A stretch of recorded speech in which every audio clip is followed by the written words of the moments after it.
प्यारे विद्यार्थियों, आप सभी को मेरा नमस्कार।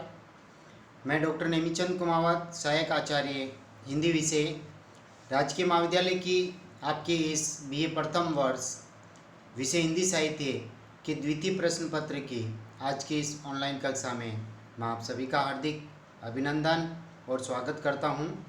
आज मैं आपके समक्ष लेकर के आया हूं आदिकाल की प्रमुख साहित्यिक प्रवृत्तियां। प्यारे विद्यार्थियों, पिछली दो ऑनलाइन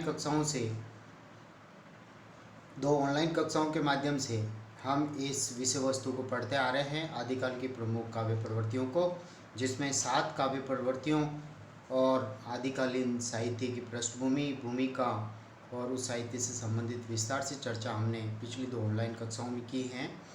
और इस ऑनलाइन कक्षा से आपका आदिकाल का जो पाठ्यक्रम है वो प्राय पूर्ण हो जाएगा और उसके बाद हम अगली जो ऑनलाइन कक्षाएं होगी जिसमें हम भक्तिकाल, रीतिकाल और आधुनिक काल से जुड़े हुए आपके पाठ्यक्रम को लेकर के विस्तार से चर्चा करेंगे। और ये 8वां बिंदु हम आज आरंभ करने जा रहे हैं, जिस आदिकाल की प्रमुख साहित्यिक प्रवृत्तियों का 8वां बिंदु ये आपके सामने विविध छंदों का प्रयोग। देखिए, रासो काव्य ग्रंथों में छंदों की विविधता परिलक्षित होती हैं। छंदों की ये विविधता हिंदी के न तो परवर्ती साहित्य में मिलती है और न ही पूर्ववर्ती साहित्य में। पृथ्वीराज रासों में अनेक छंदों का प्रयोग हुआ है, जैसे दोहा, गाथा, पदरी, तोमर, तोटक, रोला, उल्लाला, साटक, कुंडलियाँ आदि। यह छंद परिवर्तन मात्र कलात्मकता या चमत्कार प्रदर्शन के लिए न होकर भाव प्रकाशन के लिए भी किया गया है।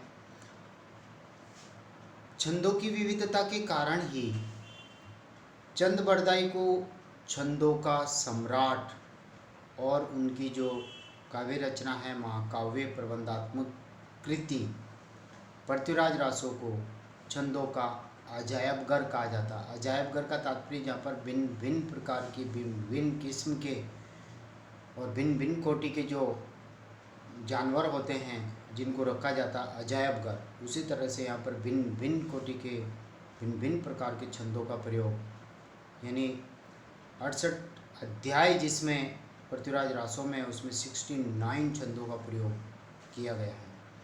आचार्य आचार्य प्रसाद द्विवेदी जी ने इस संदर्भ में लिखा है, रासों के छंद जब बदलते हैं तो श्रोता के चित्त में प्रसंगानुकूल नवीन कंपन उत्पन्न करते हैं। ये द्विवेदी जी का कोटेशन था। और हम आगे बढ़ते हैं। 9वीं जो काव्य प्रवृत्ति है, डिंगल पिंगल भाषा का प्रयोग। आदिकालीन रासो साहित्य में जिस भाषा का प्रयोग किया गया है वह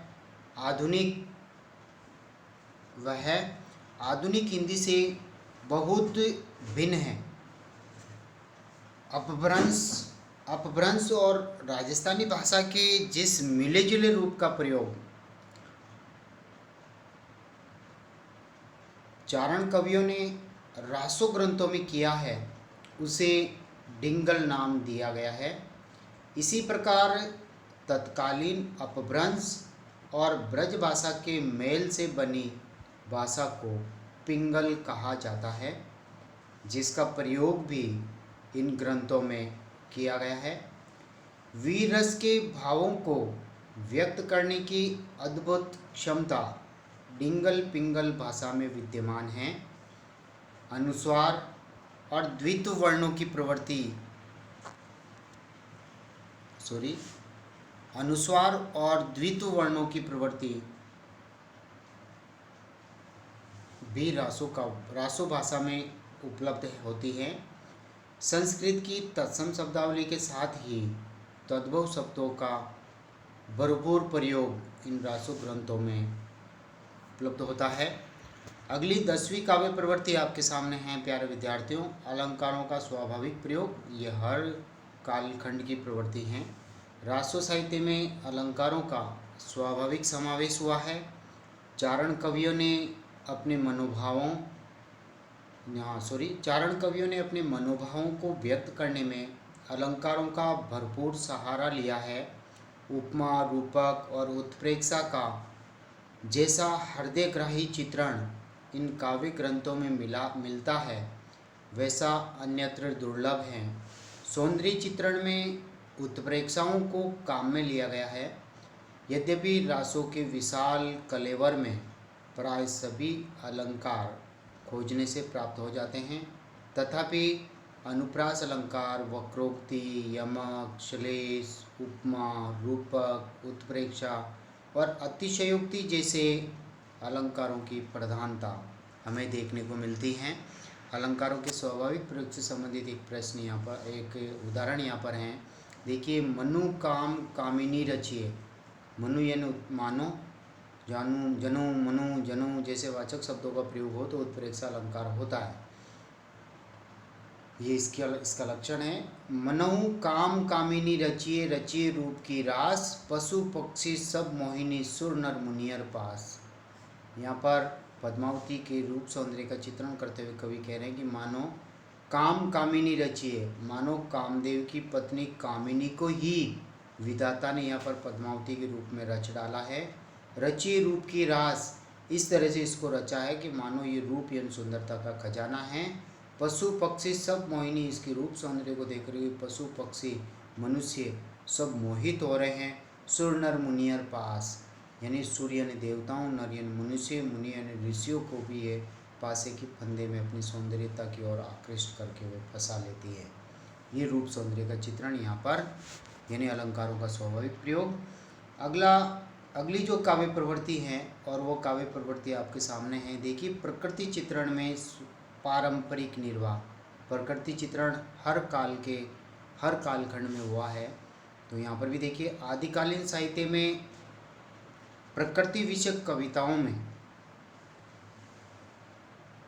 कवियों ने परंपरा का ही निर्वाह अधिक किया है। यही कारण है कि इस काल में प्रकृति कहीं आलंबन रूप में और कहीं उद्दीपन रूप में चित्रित हुई है और कहीं आलंकारिक रूप में। उनके स्वतंत्र अस्तित्व और व्यक्तित्व की अभिव्यक्ति में शून्यता ही उपलब्ध होती है। प्रकृति चित्रण की जो उदार शैली छायावादी युग में हमें देखने को मिलती है, वह प्राय इस काल में देखने को नहीं मिलती हैं। प्रकृति के स्वतंत्र रूप में चित्रण के स्थल इन काव्यों में थोड़े ही मिलते हैं। अगली 12वीं काव्य प्रवृत्ति की ओर हम बढ़ते हैं। जनजीवन से संपर्क का अभाव, क्योंकि ये राजदरबारी काव्य हैं। राज दरबार में रहकर के इन कवियों ने अपने आश्रयदाताओं का बढ़ा चढ़ा करके वर्णन प्रस्तुत किया है। तो देखिए, इन ग्रंथों में सामंती जीवन उभर कर आया है। इनका वास्तविक जीवन के साथ कोई संबंध नहीं है। राज दरबारी कवि से जनजीवन की विस्तृत व्याख्या की आशा भी नहीं की जा सकती है। इन्होंने युद्ध और श्रृंगार का ही वर्णन किया है। उस समय जनता की सामाजिक दशा व जीवन मूल्य कैसे थे, किस तरह की परंपराएं व आस्थाएं प्रचलित थी, ऐसा कुछ भी उक्त साहित्य में नहीं मिलता है। आदिकालीन साहित्य को इसलिए तत्कालीन समाज का दर्पण नहीं कहा जा सकता, क्योंकि समाज से इन कवियों का कोई सरोकार नहीं रहा है। 13वीं काव्य प्रवृत्ति की ओर हम बढ़ते हैं। रासो काव्य परंपरा। इस काल में ग्रंथों के साथ रासो शब्द जुड़ा हुआ है, जैसे पृथ्वीराज रासो, बिसलदेव रासो, हमीर रासो, कुमाण रासो, परमाल रासो आदि स्वतंत्र परंपराएं इनकी मिलती है। इन चरित्र काव्यों के अंतर्गत कवियों ने राजाओं के उत्साह, शौर्य, पराक्रम, प्रेम, श्रृंगार का बढ़ चढ़ कर के वर्णन किया है। अगली काव्य प्रवृत्ति की ओर हम बढ़ते हैं, और अगली काव्य प्रवृत्ति आपके सामने है प्यारे विद्यार्थियों। लौकिक साहित्य का प्राचुर्य।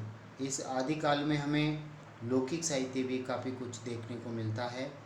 आदिकालीन साहित्य में रासो काव्य परंपरा के साथ ही लौकिक साहित्य की उत्कृष्ट परंपरा रही है, जैसे ढोला मारू राधुआ, जयचंद प्रकाश, जय मयंक जस चंद्रिका, वसंत विलास, खुसरो की पहेलियाँ, वर्ण रत्नाकर, राहुल वेल, उक्ति व्यक्ति प्रकरण आदि कृतियाँ लौकिक साहित्य का उत्कृष्ट उदाहरण हैं या उत्कृष्ट उदाहरण प्रस्तुत करती हैं। षट ऋतु वर्णन यानी 6 ऋतुओं का वर्णन, श्रृंगार वर्णन और लोक जीवन की प्रस्तुति का बेजोड़ उदाहरण लौकिक साहित्य में हमें उपलब्ध होता है। अब हम आगे बढ़ते हैं।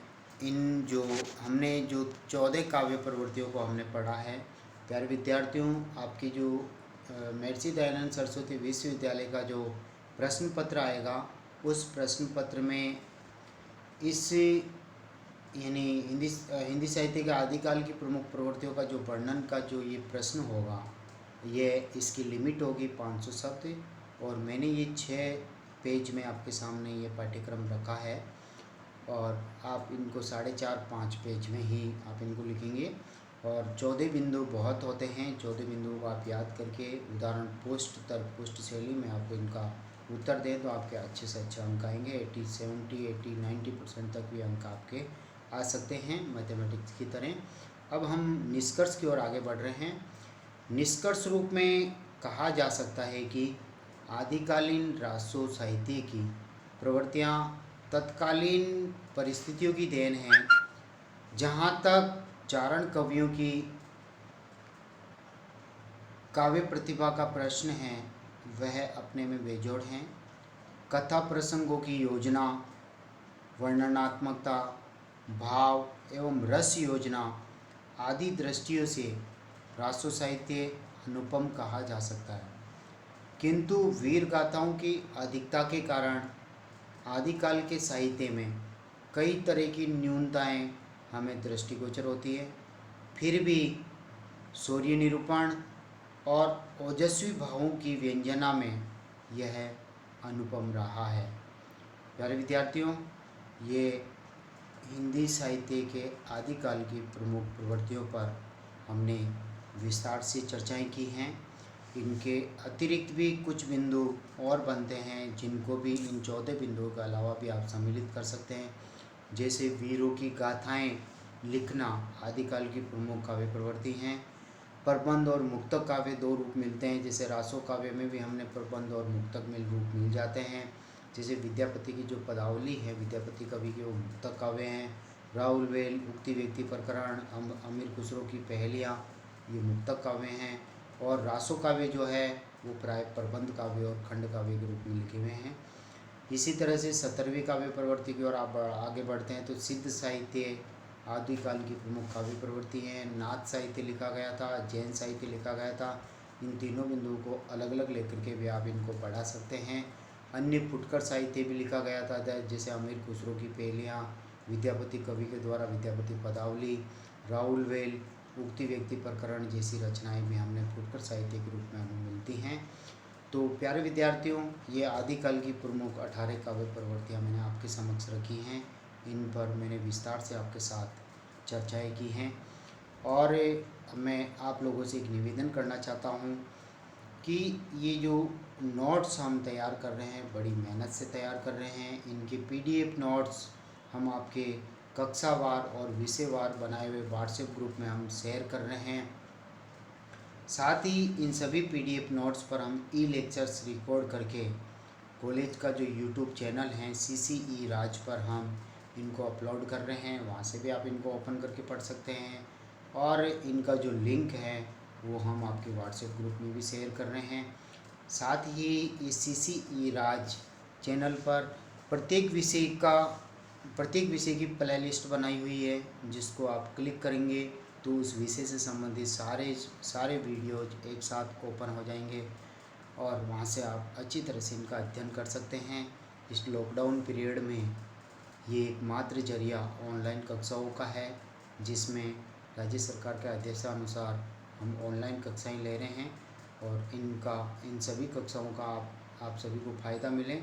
इसलिए मैं एक बार पुनः अनुरोध करता हूं कि जिन विद्यार्थियों का अभी भी व्हाट्सएप ग्रुप में नाम नहीं जोड़ा है, नहीं जुड़ा है वो अपने व्यक्तिगत नंबर, हमारे व्यक्तिगत नंबर पर अपने व्हाट्सएप नंबर भेज दें, ताकि हम उनको इन व्हाट्सएप ग्रुप में जोड़ दें, ताकि इन ऑनलाइन कक्षाओं का फ़ायदा उनको मिल सकें। तो प्यारे विद्यार्थियों, ये हमने अभी तक पढ़ा है आदिकाल से जुड़ी हुई प्रमुख पाठ्य सामग्री को, और अगला जो पाठ्यक्रम हमारा आरंभ होगा वो हिंदी साहित्य के इतिहास के दूसरे काल को हम लेंगे, भक्ति काल को। और भक्ति काल की जो 4 काव्य धाराएँ हैं, पहले निर्गुण भक्ति और सगुण भक्ति।